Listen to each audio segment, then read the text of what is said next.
সময়টা ১৯১০ সালের ২৬শে আগস্ট। অটোমান সাম্রাজ্যের অধীন ম্যাসেডোনিয়ার স্কুপিতে মায়ের কুল জুড়ে আসে ফুটফুটে এক শিশু। মা-বাবা শিশুটির নাম রাখেন অ্যাগনেস, ডাকনাম গোক্সা। গোক্সা মূলত একটি তুর্কি শব্দ যার অর্থ কুসুমকলি। কে জানতো এই কুসুমকলি একদিন পরিস্ফুটিত হয়ে সুবাস ছড়াবে পৃথিবীতে, মায়ার বাঁধনে জড়াবে ঘর ছাড়া হাজারো এতিম শিশুকে, হাসি ফোটাবে দুঃখী মানুষের মুখে। বলছিলাম মাদার তেরেসার কথা। ছোটবেলায় অ্যাগনেস নামে পরিচিত ছিলেন তিনি। ৩ ভাই বোনের মধ্যে তিনি ছিলেন সবার ছোট। তার বাবা নিকোলা বেইজি ছিলেন একজন রাজনীতিবিদ, মায়ের নাম দ্রেইন। তারা ছিলেন আলবেনীয় বংশোদ্ভূত।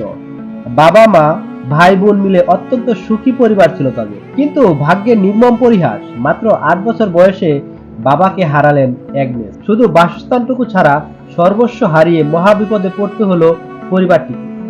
আকস্মিক এই বিপর্যয়ে তার মা ভীষণভাবে মুষড়ে পড়েন। সংসারের সব দায় দায়িত্ব এসে পড়ে তার বড় বোন অ্যাগের উপর। কাপড় বিক্রি ও এমব্রয়ডারির ব্যবসা দিয়ে তাদের বেঁচে থাকার সংগ্রাম শুরু হলো। জীবনের এই সংগ্রাম থেকে দারিদ্র্য ও প্রতিকূলতাকে সাহস এবং উদ্দীপনার সঙ্গে গ্রহণ করার কৌশল আবিষ্কার করলেন। ১২ বছর বয়স থেকে সন্ন্যাসী হয়ে সৃষ্টিকর্তার সেবায় নিজেকে উৎসর্গ করার ইচ্ছা পোষণ করেন অ্যাগনেস। এর প্রায় ৬ বছর পর ১৯২৮ সালে সেই সুযোগ আসে। ১৮ বছর বয়সে সন্ন্যাস ব্রত গ্রহণ করে আয়ারল্যান্ডে যান। সেখানে গিয়ে লোরেটা খ্রিস্টানদের সাথে যোগ দেন। সিস্টার অফ লোরেটা মিশনারিজ মেয়েদের দল। তারা ভারতের বিভিন্ন এলাকায় ধর্ম প্রচারের কাজ করেন। তাদের সঙ্গে যুক্ত হয়ে তিনি এই কাজ করতে চান। সন্ন্যাস জীবনের প্রশিক্ষণ ও ইংরেজি শিক্ষার জন্য অ্যাগনেসকে আয়ারল্যান্ডের রাজধানী ডাবলিনে পাঠানো হয়। সেখানে প্রশিক্ষণ নিয়ে প্রায় ৬ সপ্তাহ শেষে ১৯২৮ সালের ডিসেম্বর মাসে ভারতবর্ষের উদ্দেশ্যে সমুদ্রপথে পাড়ি দেন তিনি।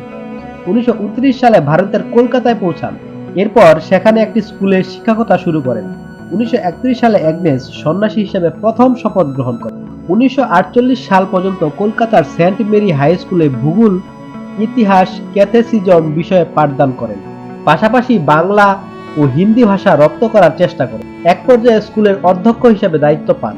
শিক্ষকতা করার ফাঁকে ফাঁকে প্রতিদিন কলকাতা শহরের বিভিন্ন বস্তিতে ঘুরে বেড়াতেন মাদার তেরেসা। মানব সেবার স্বীকৃতি হিসাবে অসংখ্য আন্তর্জাতিক পুরস্কার পেয়েছেন মাদার তেরেসা।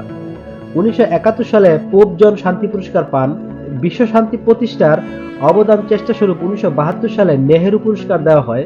ওই বছরই ভারতের সর্বোচ্চ বেসামরিক পদক ভারতরত্ন পুরস্কার পান তিনি।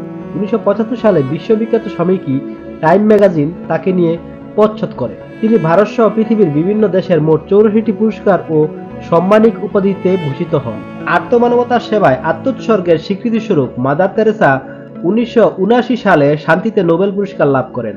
নোবেল পুরস্কার গ্রহণ অনুষ্ঠান দেওয়ার ভাষণে তিনি বলেন, আমি মনে করি পৃথিবীতে বোমা বা বন্দুকের দরকার নেই, বরং শান্তি আনতে সবাই একতাবদ্ধ হন, একে অপরকে ভালোবাসুন। সেই শান্তি আনুন যা সবাইকে আনন্দ দেয় এবং ঐক্যবদ্ধ থাকার শক্তি যোগায়। আর এভাবেই আমরা পৃথিবীর সব মন্দ জয় করতে পারব। মাদার তেরেসা দেখিয়ে গেছেন শুধু ভালোবাসা দিয়েই পৃথিবীর বুকে শান্তি প্রতিষ্ঠা করা সম্ভব। এই বিশ্বাস থেকেই তিনি ভালোবাসা দিয়ে পৃথিবীর বুকে শান্তি প্রতিষ্ঠার জন্য নিরন্তর কাজ করে গেছেন। ভিডিওটি ভালো লাগলে অবশ্যই চ্যানেলটি সাবস্ক্রাইব করবেন, লাইক এবং কমেন্টস করে আপনার মতামত জানিয়ে দেবেন। কথা হবে নতুন কোনো ভিডিওতে। সে পর্যন্ত সবাই ভালো থাকবেন।